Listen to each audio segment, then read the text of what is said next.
What's up, guys? It's Jason Overthink Gaming. Today on the channel, I want to talk about a controller made by PowerA, the Fusion. It's a high-quality controller that has 4 back paddles for the Nintendo Switch, right? It's funny. If you're crazy like me and you're interested in this review, stick through. I'm going to give you guys an honest review. So first of all, let's talk about the name PowerA. What do you guys think about? I think of like cheap, light, plastic. Here's a controller I bought for the Nintendo Switch, just a regular one, and then for the Atari VCS. Even though they look nice, they feel nice, it's just they feel light, and just the quality of them isn't all that. So when I heard that PowerA was coming out with a controller for the Nintendo Switch for $100 that was supposed to be a better quality, high quality controller, I'm like, you know what? Let's check this out. Now, right away, packaging. I never talk about packaging, but I gotta say, the packaging on this thing is really nice. It looks like something Nintendo would come out with. First thing you're gonna notice is this thing comes with a really nice case. Now, lifting up the controller has a really good feel. It's kind of heavy. It's not light like I was expecting. So right away, I can tell this controller feels really nice. Now, the grips in the back is what I feel the first thing. And these grips, I gotta say, are a really good quality. They feel comfortable in the hand. I'm happy with this grip. It's nice and soft. And as far as the front, the faceplate just feels really soft, man. I'm just afraid that oil's gonna get on here from your hands and you're gonna be able to see it. But other than that, it really doesn't matter. Now, what's the coolest thing about this controller is this faceplate lifts up and you can swap it out with another one that comes with this white faceplate right here.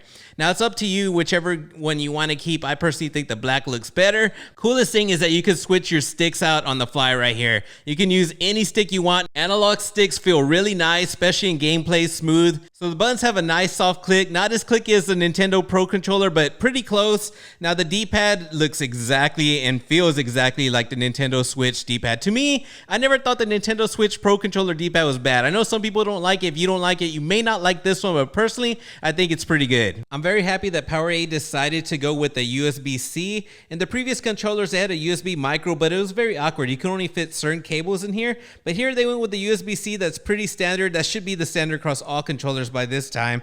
But on the bottom, if you look right here, it's very awesome. Something that Nintendo still hasn't done on any of their controllers, from what I know. They put a 3.5mm audio jack. Come on, a headphone jack. Like Nintendo, come on.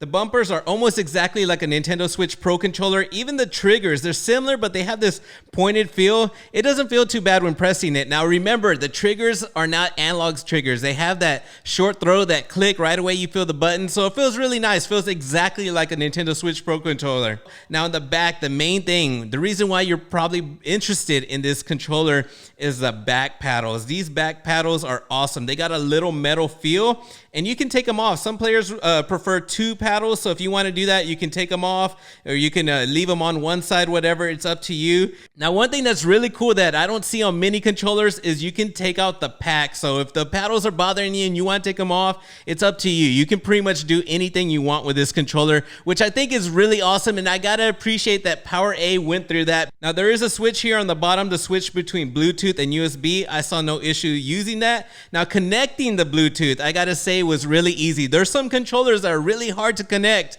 like the 8-bit DOS sometimes, but it was an instant connect with the PowerA controller. Now, remapping the paddles is really easy. All you're gonna do is hold this button right here for about 3 seconds. You're gonna see this LED blink in the front of the controller. When you see that blinking, press the button that you wanna remap. After that, press the paddle and you're set. That's it. Now, for you PC players, I gotta say, I put this on Call of Duty. I don't know if there's gonna be some drivers coming out, but my PC wouldn't recognize the controller in the game. Now, as far as Steam, this controller worked perfectly with Steam, so I was playing a bunch of Steam games with this, and it does work on PC if you're using Steam for sure. So maybe in the future, or maybe there's a driver out right now and I just couldn't find it, but as far as PC gaming, on Steam, it does work. So what do I think about this controller for $100, man? Come on, there's a lot of quality inside this controller. Just the way it feels in your hand. It's not cheap what I thought it was gonna feel. It feels really nice and heavy. It's got that good feel. I can't describe it. If you guys held an Xbox Elite controller, you guys know what I feel. The paddles, they're not cheap plastic. It's like a little metal in here. They come off. The back just comes all the way off like that. That's fucking badass. I've had no issues remapping the buttons, Everything's worked Bluetooth so far. I haven't had anything disconnect. The quality that PowerA put in here surpassed my expectations. So would I recommend this controller? Fuck yeah. If you're a crazy person like me and think you need back paddles on the Nintendo Switch, come on, think about that. We're crazy, right? But no, this controller is badass. So hell yeah. If you're interested in this, go ahead and knock it off. But anyways, I hope you guys enjoyed this video. If you guys did, please drop a like. If you guys are new to the channel, please consider subscribing. I'll be catching you guys soon. Peace out.